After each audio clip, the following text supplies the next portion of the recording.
پہنچ کر پھر کعبۃ اللہ کی طرف پلٹ کے دیکھیے۔ کعبۃ اللہ کی طرف پلٹ کے جب دیکھیں گے، اگرچہ کہ کئی پلرز ہوں گے تو اس میں کعبۃ اللہ صاف نظر نہیں آئے گا، لیکن اس کی جھلک تو آپ کو نظر آئے گی۔ اس طرف ہاتھ اٹھا کر دعا کیجئے۔ یہ وہ مقام ہے جہاں جو دعا کی جاتی ہے اللہ تعالیٰ اس کو قبول کرتے ہیں۔ تو وہاں دعا کیجئے، اپنے حج کی سہولت کے لیے دعا کیجئے، اور پھر اس کے بعد اپنی صحت کے لیے دعا کیجئے، اور پھر یہ نیت کر لیجئے کہ اب میں سعی شروع کر رہا ہوں۔ اس میں یہ بھی الفاظ ہوتے ہیں کہ اے اللہ، میں سعی وہاں سے شروع کر رہا ہوں جہاں سے آپ نے شروعات کی ہے، جیسے قرآن کریم کی آیت ہے ان الصفا والمروۃ من شعائر اللہ۔ صفا سے شروعات کرنا ہے تو ہم صفا سے شروع کریں گے۔ یہ صفا پہاڑی ہے، یہاں سے جب آپ آتے رہیں گے تو یہ مروہ تک آپ کو آنا ہے۔ تو یہ درمیان میں آپ کو جب چلتے رہیں گے تو دو لائٹ آپ کو دکھائی دیں گے۔ یہ صفا مروہ کے درمیان میں چلنا ہے۔ یہاں پر آپ کو یہ جو ستون ہیں، یہ ستون پہ گرین لائٹس ہیں، اس کے آگے بھی یہاں پر ستون ہیں، ستون پہ گرین لائٹس ہیں۔ ان دونوں کو عربی زبان میں میلین اخضرین کہا جاتا ہے۔ جب آپ صفا سے شروع کریں گے چلتے ہوئے، جب پہلی گرین لائٹ کے پاس پہنچیں گے تو آپ کو وہاں سے دوسری گرین لائٹ تک دوڑتے ہوئے چلنا ہے۔ تو پھر دوسری گرین لائٹ پہ آپ جو ہے پھر اپنی چال سے چلتے ہوئے مروہ پہاڑی تک جائیں گے۔ یہ جو میلین اخضرین کے درمیان میں جو دوڑنا ہے، یہ دوڑنا یہ صرف مردوں کے لیے ہے، عورتوں کے لیے نہیں۔ عورتیں اپنی سادی چال سے چلتے ہوئے مروہ پہنچیں گی۔ صفا سے نکل کر مروہ جب پہنچیں گے تو ایک چکر ہو جائے گی، پھر مروہ کے پاس کھڑے ہو کر پھر کعبۃ اللہ کی طرف رخ کریں گے۔ اگرچہ کہ آپ کو وہاں پر کعبۃ اللہ تو بالکل نہیں دکھائی دے گا، اس لیے کہ درمیان میں عمارتیں ہیں، دروازے جو کعبۃ حرم شریف کی عمارت ہے، تو وہ البتہ کعبۃ اللہ کی طرف منہ کر کے دعا کیجئے۔ تو مروہ پر بھی کھڑے ہو کر جو دعا کی جاتی ہے اللہ تعالیٰ اس کو قبول فرماتے ہیں۔ پھر وہاں سے مروہ سے آپ صفا کی طرف چلیے، تو درمیان میں پھر وہی دو لائٹ آپ کو ملیں گی۔ تو اس لائٹ سے لے کر اس گرین لائٹ تک آپ دوڑتے ہوئے آئیں گے اور پھر صفا پہاڑی تک پہنچ جائیں گے۔ تو صفا سے مروہ تک جب پہنچیں گے تو ایک چکر ہوگی، مروہ سے پھر صفا پہ آئیں گے تو دوسری چکر ہوگی۔ ایسا نہیں ہوگا کہ صفا سے جاتے ہوئے پھر صفا پہ آئیں گے تو ایک چکر ہوگی، بلکہ صفا سے مروہ تک ایک چکر، مروہ سے پھر صفا تک دوسری چکر، پھر اسی طریقے سے صفا سے مروہ تک تیسری چکر۔ اس بات کا خیال رہے کہ یہ درمیان کی لائٹوں کے درمیان میں آپ کو دوڑنا ہے۔ تو صفا سے مروہ، مروہ سے صفا، اس طریقے سے ہوتے ہوئے ابتدا تو ہوئی صفا پر، ساتویں چکر آپ کی مروہ پر ختم ہو جائے گی۔ یہاں اس بات کا خیال ذہن میں رکھے کہ سعی کرنے کے درمیان میں آپ کو احرام جو ہے پورا اوڑھ کے رہنا ہے، دونوں مونڈے بھی کھلے رکھنا ہے۔ کئی لوگ آپ کو احرام کی یعنی سیدھا بغل جو ہے کھلا ہوا، جیسے طواف کے وقت میں جیسا احرام مونڈا کھلا ہوا تھا، اس طریقے سے یہاں پر بھی کھلا رکھتے ہیں۔ ان کو دیکھ کر آپ کو یعنی غلط فہمی کا شکار نہیں ہونا ہے، بلکہ آپ دونوں مونڈوں کو ڈھانکتے ہوئے پوری سعی کریں گے۔ طواف کے درمیان میں آپ کو یعنی ذکر کرنے کا جو یعنی دل میں جو آیا وہ ذکر کر سکتے ہیں۔ اس میں درود شریف پڑھ سکتے ہیں، سوم کلمہ پڑھ سکتے ہیں، یا قرآن مجید کی تلاوت کر سکتے ہیں، یا کچھ بھی نہیں پڑھ کے آپ خاموش بھی بیٹھ سکتے ہیں، آپ کو اختیار ہے۔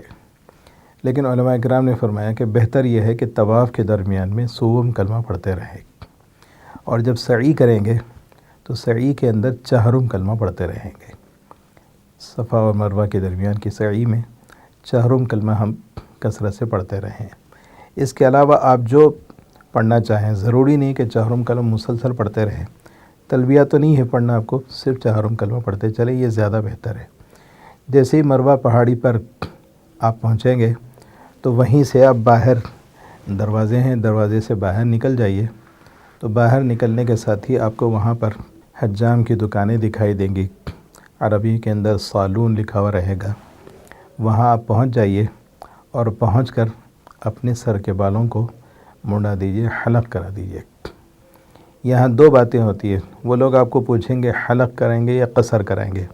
قصر کے معنی ہیں بال چھوٹے کر دینا، اور حلق کے معنی ہیں پورے بال مڑا دینا۔ یہاں رسول اللہ صلی اللہ علیہ وسلم کی ایک حدیث ہے، ایک مرتبہ آپ نے دعا فرمائی کہ اے اللہ حلق کرنے والوں پر رحم فرما۔ صحابہ نے سوال کیا قصر کرنے والے پر، تو آپ نے خاموشی اختیار کی۔ دوسری مرتبہ یہی دعا کی کہ اے اللہ حلق کرنے والے پر رحم فرما۔ جب قصر کے بارے میں پوچھا گیا تو پھر آپ خاموش رہے۔ تیسری مرتبہ کے سوال پر بھی آپ خاموش رہے۔ چوتھی مرتبہ آپ نے فرمایا کہ اے اللہ قصر کرنے والوں پر بھی رحم فرما۔ اس کا مطلب یہ ہوا کہ حلق اور قصر کے مقابلے میں حلق میں 3 درجے زیادہ ثواب ہے، قصر میں کم ہے۔ چونکہ ہم ثواب کی نیت ہی سے گئے ہیں، ہر قدم پر اچھے سے اچھا کام کرنے کا ارادہ کرتے ہیں، اس واسطے ہم لوگ حلق کرانے کو ترجیح دیں، وہاں پر حلق کرا لیں۔ عورتیں اپنی چوٹی کے بال کنارے کا پکڑ کر 1 انگلی کا جو پورا ہوتا ہے 1 انچ، اتنے بالوں کو پکڑ کر اپنے کھینچی سے جو ہے کٹ کر دیں۔ خود اپنے بال بھی کٹ کر سکتے ہیں، یا بس ساتھ میں جو خواتین آپ کے ساتھ سب طواف اور سعی مکمل کر چکے وہ بھی آپ کے بال کو کٹ کر سکتے ہیں۔ بعض لوگ یہاں پر ایک غلط فہمی کا شکار ہیں۔ بہت سے لوگ طواف کرنے والے، عمرہ کرنے والے اپنے سر کے بالوں میں سے کسی کنارے سے ایک چھوٹی کھینچی لے کر کچھ بال کتر کے یہ سمجھتے ہیں کہ ہمارا عمرہ مکمل ہو گیا۔ اس سلسلے کو اس بات کو ذہن میں رکھیں کہ یہ بہت ہی نامناسب بات ہے۔ کسی مسلک میں اتنے بال کٹ کرنے پر عمرہ مکمل ہو جائے گا، ایسی بات کہیں نہیں ملے گی۔ یہاں تک کہ چاروں مسلکوں میں اہل حدیث حضرات کے نزدیک کہیں پر بھی اس بات کی اجازت نہیں۔ قصر اگر کرائیں گے تو پورے سر کا قصر ہو، حلق بھی کرائیں گے تو پورے سر کا حلق ہو۔ لیکن لوگوں میں ایک بات مشہور ہے، ہزاروں آدمی صرف تھوڑے سے بال کٹ کر کے اپنا عمرہ ختم کر لیتے ہیں۔ علماء کرام کے نزدیک اس سے عمرہ پورا ادا نہیں ہوتا، ان کے اوپر دم واجب ہو جاتا ہے، یعنی ایک ایک قربانی ان کو دینا پڑتا ہے۔ تو آپ حضرات اس کا خیال رکھیں، اور وہاں پر بجائے اس کے کہ کوئی تھوڑے سے بال کٹ کر کے چھوڑ دیں، بلکہ اپنے پورے بال کٹ کرانے کی سوچیں، حلق کرا لیں۔ عورتیں جن کے سر کے بال پوری چوٹی ہے اور پورے بال ان کی چوٹی تک پہنچتے ہیں، تو وہاں پہنچ کر آپ اگر بال کٹ کر لیں تو ٹھیک ہے۔ لیکن جن عورتوں کی بال آج کل کے فیشن کے حساب سے یہاں کا سائز الگ، پیچھے کا سائز الگ، ادھر کا سائز الگ، تو پھر ایسی عورتوں کو ہر طرف سے 1 انچ بال ان کو کٹ کرنا پڑتا ہے۔ تو جیسے ہی بال کٹ ہو گئے تو آپ کا عمرہ ختم ہو گیا، اور عورتوں کا بھی عمرہ ختم ہو گیا۔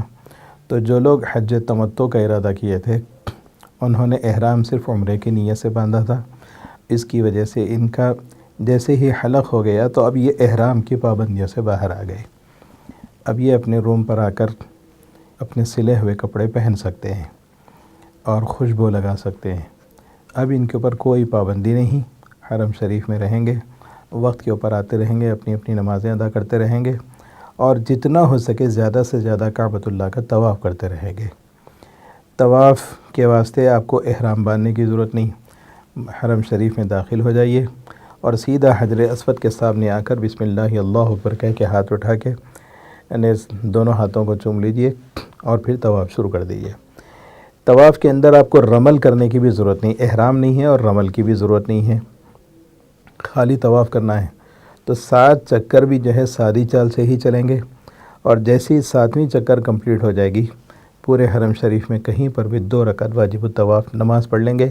اس طریقے سے آپ کا ایک طواف مکمل ہو جائے گا۔ پھر دوبارہ دوسرا طواف اگر کرنا ہے، پھر دوبارہ حجر اسود کے سامنے جائیے، بسم اللہ اللہ اکبر کہہ کے استلام کیجئے، 7 چکر کر لیجئے، اور پھر آ کے 2 رکعت واجب الطواف نماز پڑھ لیجئے، تو آپ کا دوسرا طواف ہو جائے گا۔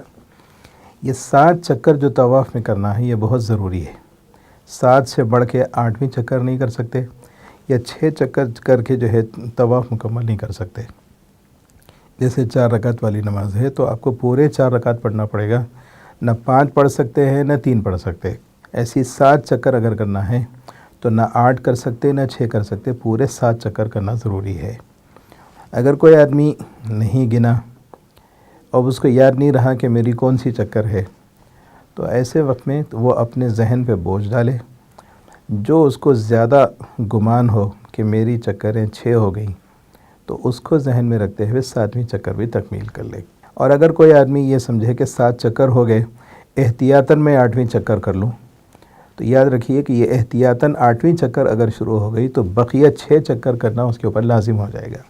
تو گویا دوسرے طواف کی اپنی ابتدا کر دی، تو جیسی نماز شروع اگر کر دی ہے تو اس کی تکمیل ضروری ہے، بیچ میں سے توڑ نہیں سکتے۔ اسی طریقے سے طواف کا ایک چکر اگر ہو گیا تو پھر بقیہ 6 طواف تکمیل کر کے 7 چکر پورے مکمل کرنا ضروری ہے، درمیان سے چھوڑ کے جا نہیں سکتے۔ اس طریقے سے طواف کی کثرت کیجیے۔ اب جب حج کا جو وقت شروع ہوگا، جو حج کے ایام ہیں جو 5 دن کے ہیں، وہ ہیں ذی الحجہ کی 8 تاریخ، 9 تاریخ، 10 تاریخ، 11 تاریخ اور 12 تاریخ۔ یہ 5 دن ہیں حج کے ایام کے۔ ان دنوں سے پہلے تک درمیان کا جو وقفہ ہے، اس وقفے کے اندر نمازوں کا اہتمام کیجیے اور طواف کی کثرت کیجیے۔ صبح کے وقت میں، دوپہر کے وقت میں، شام کے وقت میں، جتنا اللہ تعالیٰ آپ کو توفیق دے اتنے زیادہ سے زیادہ طواف کیجیے۔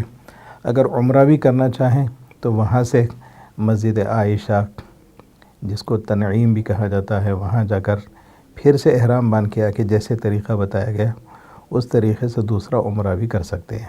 علماء اکرام فرماتے ہیں کہ حج سے پہلے طواف کی کثرت زیادہ پسندیدہ ہے، عمرے کی کثرت زیادہ پسندیدہ نہیں، اس لیے کہ جو طاقت ہے وہ طاقت کو ہمیں بچا کے رکھنا ہے اور اس سے ہمارا حج مکمل کرنا ہے۔